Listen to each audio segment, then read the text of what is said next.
for 2 weeks before the election. So let's see what we have here. Let's fill in all these safe blue states.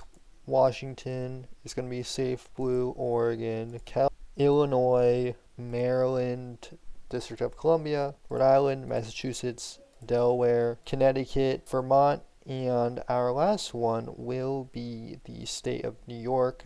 It's going to be closer this cycle, however, I don't believe Donald Trump will get within 10 points in the state of New York. Now let's move into our solid red states. We have Utah, Idaho, Montana, Wyoming, North Dakota, South Dakota, Nebraska 3rd, Nebraska 1st, Nebraska at large, Iowa, Indiana, Kentucky, Missouri, Kansas, Oklahoma, Arkansas, Louisiana, Mississippi, Alabama, South Carolina, West Virginia, and Tennessee, and Alaska. And then finally, I'm going to put Ohio in the safe red category, simply because Ohio has been one of those states which consistently has been underestimated with Donald Trump's support. In 2020, Trump was only up half a point in the polls and he won it by 8. So if the error is half the error that it was in 20, he will win the state easily by over 10 points. Now let's move to the likely Democrat states. We have the state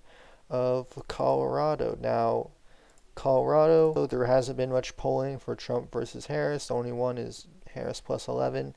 And there's not much evidence that Colorado is going to be a too close state. Now, do I believe that Trump will get closer than against Biden, in this 13.5 point victory by Joe Biden in 2020? Yes, I do believe so, considering especially we see in the national polls Harris with only a 1 point lead. There has to be some leeway in these blue states, and there's some evidence that this lead is not real, in fact, and Trump will outperform that. So Colorado will be in the likely category. Next up is the state of New Jersey. New Jersey has had polls, Trump versus Biden, within 7. There were polls where Trump was leading in the state of New Jersey, just not shown here. New Jersey is going to be one of those states that I believe is going to be within 10 points. It's going to be a lot closer, and nobody's polling it because I don't believe Donald Trump will win the state of New Jersey. Next up, we have the state of New Hampshire. New Hampshire is a very educated state. As we see here, we can look at state-by-state breakdown, at least for certain estimates of 2020 demographics. The state of New Hampshire is mostly white, very, very white. However, their rate of college graduates is 40%, which is quite high considering, and that's how you have states like Massachusetts with 42% being so blue. So those sort of college degrees from the Boston area who moved over to New Hampshire, who have postgrads and doctorates and all that sorts, will be more likely to vote for the Democrat in this case. And so New Hampshire, I'm going to put at a likely. Now we are going to move likely Republican. So likely Republican, Texas. The RCP average has it within a likely margin. This is probably where it's going to end up. Polls in Texas are usually about accurate, and in this case, I don't expect there to be any major surprises out of the state of Texas. So we are going to put it as a likely margin. Now, for the state of Florida, the RCP average is a likely average. And you could argue based on certain recent polls that it could even go into the solid Republican category. Florida has the potential for being more Republican than Texas, and this is the first time in a while, perhaps since 1988, if I'm not mistaken, but probably even further than that. It's going to be more Republican than Texas, and that's going to be insane for how the map is going to look. And that's all for our likely Republican states. Now let's go into the lean Democrat states. First of all, we're going to go to New Mexico. Now, New Mexico might be by a likely margin, but it is clear that it will be closer than its neighbor in Colorado. So there hasn't been much polling. Latest poll by the Albuquerque Journal has Harris up 9.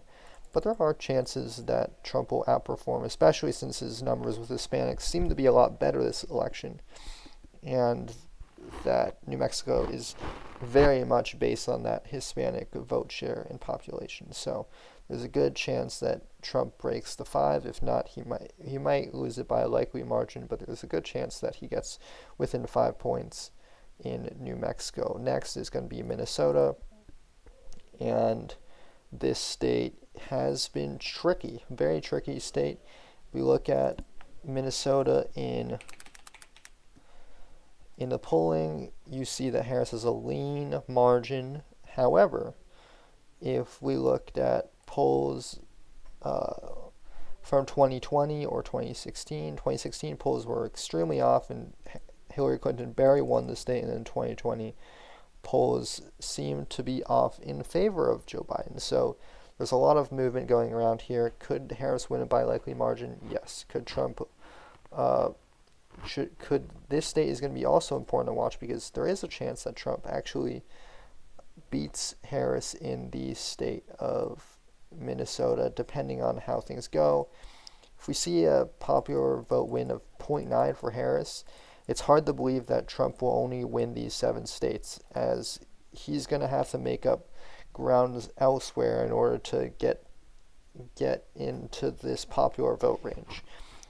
And these numbers would not cut him there. So there's also evidence that Wisconsin and Iowa seem to be much more favorable towards Donald Trump this time, which can let you know about how Minnesota is going to vote. Next, we have Nebraska second.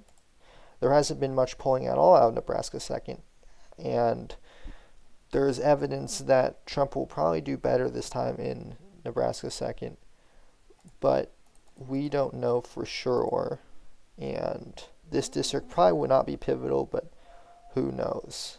Finally, in our lean Democratic column, we have the state of Virginia, and Virginia is a state that has polled extremely well for Donald Trump this cycle, which you wouldn't expect considering that Joe Biden won it by a safe margin in 2020, but Republicans picked up that gubernatorial race, and now she's leading by a likely margin in the polls. But these polls, we're going to put Virginia as lean. Could it be likely? Yes. But we're going to say she wins it by a lean margin. Now to Republican leans, let's go to the state of Wisconsin. Wisconsin is one of those states where polling has been absolutely abysmal. Similar to Ohio, they underestimate Trump by a lot.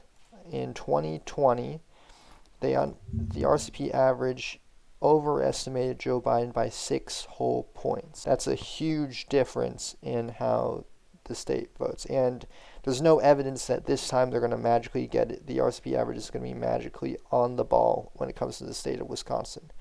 You'd expect the state of Wisconsin to be wrong in the margins of Trump. Granted, we're not going to assume it's a 6-point estimate.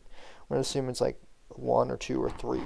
And we're going to give this as a lean margin. It could go likely for Donald Trump, but we're going to give it a lean margin because that would be pretty tough to do in the swing state, and lose Minnesota as well. If you win by a likely margin in Wisconsin, losing Minnesota would be quite an odd result. Next up is the state of Michigan. Now, Michigan, also there are polling errors that favor Donald Trump in the state of Michigan, but this is his best performing state in the RCP average in the Rust Belt, which is quite odd. And this might be due to Arab votes that have shifted towards Donald Trump away from Kamala Harris at a huge rate, which plays a big factor in the state of Michigan. So you may see that Michigan actually goes and plays in Trump's hands better than something like Pennsylvania.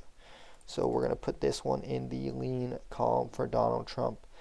Next, we have the state of North Carolina. North Carolina is consistently underpolled for Donald Trump. In 2020, Biden was leading. In 2016, Hillary Clinton was leading, but the RCP average, of course, short up for Donald Trump barely, but he still won it by more. And in 2016, same sort of deal, but he won it by more. And trends, he's already beating at least the polls in 2020, which was a lot closer than 2016. So you may see this might be one of his strongest. It's either North Carolina or the state of Wisconsin will be Trump's strongest state out of these 7 swing states. And finally, for lean Republican, we have the state of Pennsylvania. Pennsylvania is is the most important state in this cycle, and Trump is leading in the RCP average. There's a lot of evidence that Harris will do worse with the sort of Scranton Joe voter that like Joe Biden because of his unique appeal to working class voters that Harris simply does not have. And I expect her to do worse in the state of Pennsylvania. And this one might be closer than Michigan or less close. If by history standards it should be less close than Michigan, but we're going to say it's going to be more close this time, and Donald Trump's going to eke it out. Finally, let's get to the tilt Republican category. So we have the state of Nevada. Now, Nevada is the Easter Bunny for Republicans. They always seem like they're going to win it, and they don't. However, in this race, there's a lot of differences. Nevada voted to the right of the national average for the first time in 2020 and elected a Republican governor in 2022. And alone, Trump should be able to enthuse turnout and his improved margins with Latino voters in the state of Nevada should play out to have them win the state. And there have been polls like the Wall Street Journal, Trump +6, that have shown good margins in the state of Nevada, but I still expect this state to be razor thin, which is why he is going to barely eke it out in the state of Nevada.